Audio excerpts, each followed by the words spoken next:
TCI is brought to you by Spendthrift's Malibu Moon, AP Indy's leading son and sire of 3 Grade 1 winners in 2017, led by undefeated Del Mar debutante winner Moonshine Memories.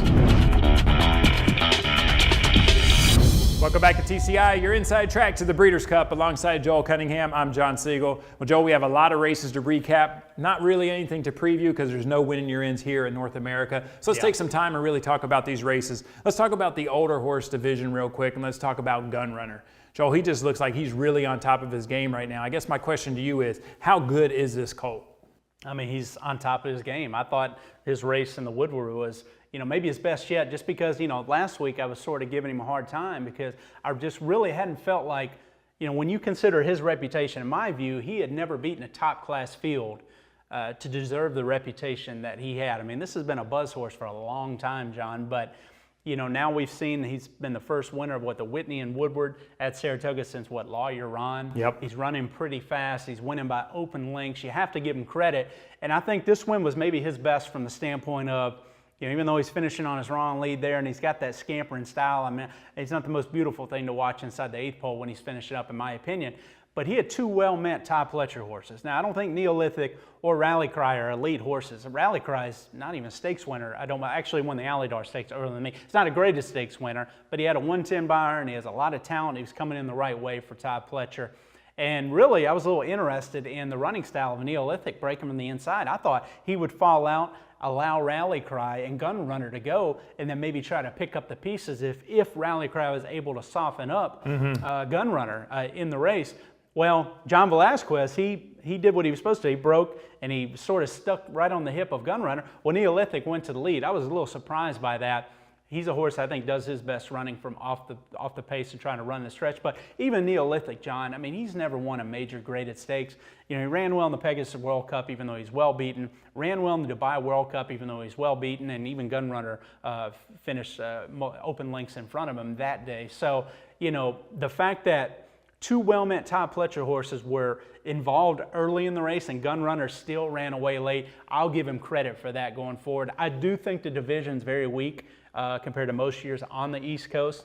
And then obviously in the West Coast, I don't really respect a whole lot other than Arrogate. So unless a 3-year-old like West Coast, really comes to play second half of the year, sort of like Arrogate did a year ago, I think right now it looks like a major showdown at the end of the year between Gun Runner, Arrogate. And now you have Gun Runner has a couple Grade 1 wins on the resume. So even though Arrogate beat him a couple times earlier this year, he's got himself back in the Horse of the Year race because Arrogate has lost that form in his last couple races. So very interesting to see now, heading up that Breeders' Cup Classic, that could be the championship decider between those two. That race always seems to come down to that. I remember last year we were talking about California Chrome and Arrogate, what they were going to do. So it's interesting to see, that race is just so important at the end of the year. Let's switch now. Let's talk about some 2-year-olds.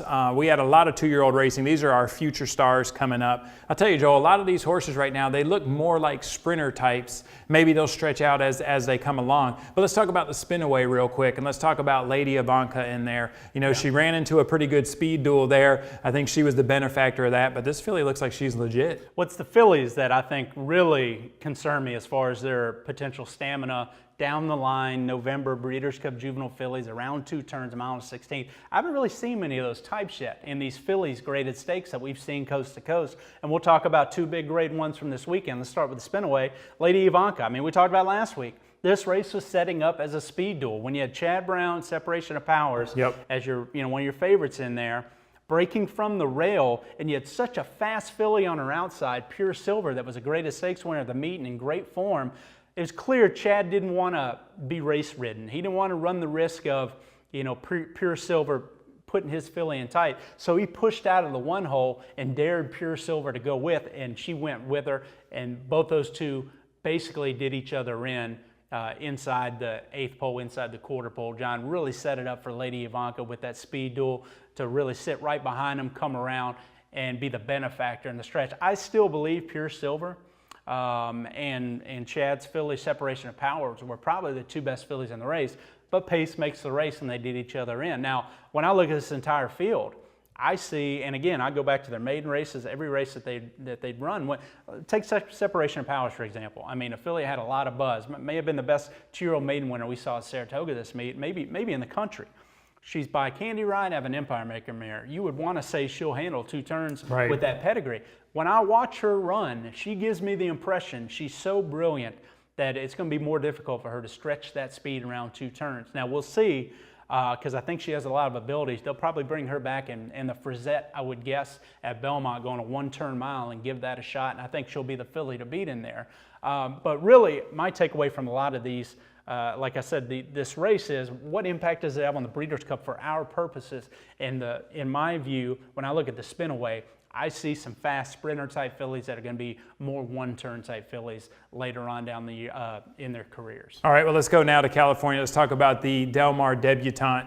You know, again, we saw a really nice filly here. There's a Malibu Moon filly in there for Bridlewood. Tell me a little bit about this race and what did you think of it? Well, you know, let me just say this. Moonshine Memory, let's go to the race here. And you see her on the lead. I mean, pretty easily on the lead there. It wasn't as much contested of a pace as I thought this race potentially had. You know, Eric Guillot's filly didn't show as much speed out of the gate as I thought, or didn't hang around long enough to be a pace factor. So Moonshine Memories, anytime you get a pretty quality horse with that sort of lead and a breather on the turn, they're hard to run down at a place like Del Mar anywhere in California. And you see the one filly does come running at her there, a nice performance there. Moonshine Memories, Saratoga Select yearling last year. Remember, she got a lot of buzz at that sale, and they paid a lot of money for her, $675,000. Bridlewood and the Coolmore Connections, Major Connections bought her. Obviously shipped her out to Simon O'Callahan on the West Coast. She had been working on XPTV. You could watch her work. She'd been working with a 2-year-old colt they paid $850,000 for by the name of Inscom. Has not run yet. I'm very interested to see him run because he's a son of distorted humor. I think it has a really good classic look to him and really works well in the morning. She was his workmate. And I was under the impression that maybe she had the ability to go 2 turns based on workouts, but now having seen her, you know, fully lay it out in both of her races, to me it's clear she is a fast 1-turn type filly. We might have seen the best of her at 7/8 at 2, winning a Grade 1 here, in my view. So going forward, again, projecting to the Breeders' Cup Juvenile fillies, she's not a filly that I'm going to take going forward into a race like that. And really, most of these fillies, there was a key scratch in that race too. Gas Station Sushi, a filly I like, unfortunately scratched out of there, but she even had more of a sprinter profile. So when I'm looking at that Del Mar debutante, its impact going forward, I'm very concerned whether or not that race or the spin-away are going to produce Breeders' Cup Juvenile fillies contenders. All right, well, let's talk now. Let's switch over to colts, and let's go back to New York, and let's talk about the Hopeful Stakes. You know, you talk about having the pedigree, having the look of a horse that'll get that classic distance. Man, I think we saw it in the Hopeful with Sporting Chance, a horse that Dwayne Lucas has high hopes for. Yeah, no doubt. I mean, the mare winning rides, the Candy Ride mare was a Grade 3 winner. I think going around 2 turns, was Grade 1 placed in the Alabama, I think in 1.25 miles. So plenty of stamina there, and the son of Tiz now, well balanced, super athletic, beautiful looking horse. Has that brilliant cruising speed, John, and obviously showed his class in here. Now, I mentioned showed his class. You know, it's clear that, you know, he's sort of out, you know, in the 3 or 4 path here, and they're probably roaring as he's turning, you know, as he's inside the 16th pole. And maybe he loses his focus just a little bit when he hits the lead here, and the rider's hitting him, you know, right-handed pretty good. He goes to that left hand one time, and this horse obviously bored out and reacted to that. Luckily, he did not fall off the rider. And luckily, this horse held on to win the race because it got close at the end. I do think I give him a ton of credit for taking the heat from National Flag. You know, it was a pretty good horse in my view early.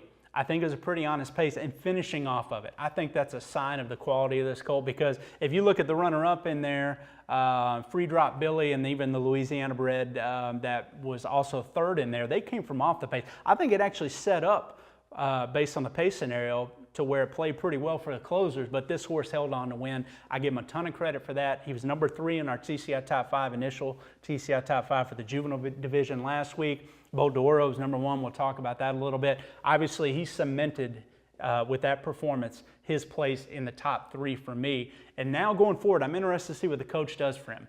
You know, because this colt, he breaks out of the gate and he's very fast. They're going to have to get him to relax, in my opinion, to see his best as the distances progress, particularly around 2 turns. I think he has that within him, though. They talk about how good of a horse he is to train in the morning and how smart he is. I'm interested to see what they're going to do. Are they going to run in Champaign, which is a long 1-turn mile? Or I think maybe the better move for him is to go ahead and get him around 2 turns. Bring him to Keeneland, run him in the Breeders' Futurity there, grade 1 race, get him around 2 turns. He'd be forwardly placed for those 2-turn fractions there, and get him that opportunity to go 2 turns before you ship him out to Del Mar and try to do it first week in November. All right, well, you mentioned Bolt d'Oro and you mentioned him being number 1. I can't imagine after his performance that he had in the Del Mar Futurity, again, closing day of Del Mar. You saw both those major meets closing last weekend. Joel, Bolt d'Oro, I know you were super high on him going into the race. It's one of those things you don't know what you got till they actually have to run in a quality field. He looks like he's the real deal. Beautiful horse. I thought that he really won well. Well, I love the way he broke his maiden. I mean, he was slow out of the gate, rushed up. I mean, he's a horse, if you look at his frame, he does not look like a horse that wants to be rushed sprinting at all. He still did it, and he still won impressively. And then to see him come back a couple weeks after that and work 58 and change the way he did it on XBTV, I mean, you knew that the goods were there. I still question in this field, could he beat this group, particularly Breaking Bad, which he broke bad again. He's going to have to get better out of the gate. But, man, he made an impressive wide move into the stretch here, John. I mean, he basically took the entire turn moving wide into it, and you see him here swap his leads, and he just wears down a pretty good sprinter in Zatter. I mean, this is what Zatter wants to do. Zatter had a better trip, and this is what he wants to do. Bolt d'Oro does not want to do this, and he had a worse trip, and he still wins this race. Beats Bob Baffert, who rarely loses Del Mar Futurity that he's well meant for. He's got a stellar record in the race. So I give this horse a ton of credit. To me, he is undoubtedly right now your front runner as the favorite in that Breeders' Cup Juvenile division, particularly being locally based at Del Mar. So we'll see what they do going forward with him. I would suspect they'll get him around 2 turns of that front runner stakes. A month out, I guess it's at Santa Anita, a month out from Del Mar there. Very anxious to see how he runs around 2 turns, John, because he's a long-made, scopy horse. He's by Medaglia d'Oro, bred by Windstar from all that stamina. He's got an AP Indy mare. I mean, everything screams 2 turns about this horse. So if he's doing this at 7 furlongs, I really want to see what he can do around 2 turns. All right, well, before I let you go, we have no races to preview, but I do want to get another TCI top 5 in. Let's go ahead and get a TCI top 5 for the Distaff division. Yeah, I mean, like you said, there's no real races this weekend of note, but let's keep launching these top 5s. We have quite a bit of them to get through and to update as we progress through the months leading up to the Breeders' Cup. And your marquee race on Friday is at Distaff. Why not throw a top 5 together? Unfortunately, Songbird is not going to be a part of this, and this division isn't nearly as strong as it was a year ago, unfortunately. I mean, I think you'll see this top 5 in a lot of people's top 5. Really, it'd be sort of hard to find a 6th horse. I mean, you'd have to go to a 3-year-old filly like Salty or something, in my opinion. But you have the local filly, Valdori, for Bob Baffert.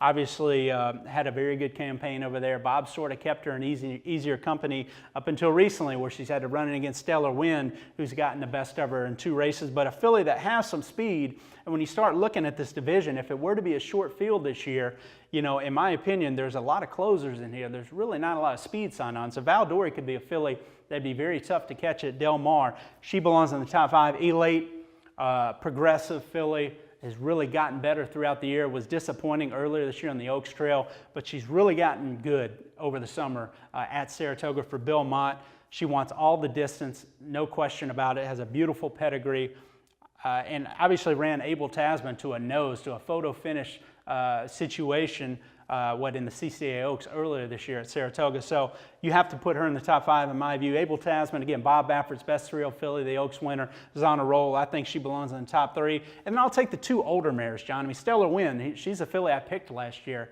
in the Breeders' Cup Distaff and ran awful, but she's come back and beat Valdori twice this year. And obviously that's her home track. I'm going to put her in the 2 spot because Forever Unbridled, John, again, a filly that comes in fresh, had that prep at Churchill, came and beat Songbird, so she has a good win, in the personal incident at Saratoga. Yep. And she's only run twice this year. They're gearing up for a second half of the year campaign. It was clear that they're pointing for this race again. And I just think the fact that she was on the board last year against Beholder and Songbird, 2 really good fillies in a really good renewal of the Distaff, that has to put her in the top spot now going towards this year's Distaff. All right, thank you, Joel. Thank you guys for sticking with us. I know we gave you a lot of information, wanted to talk about those 2-year-olds and give you guys some good information for that. Make sure you come back next week. We'll have more races to preview, and we'll launch a few more TCI top 5s.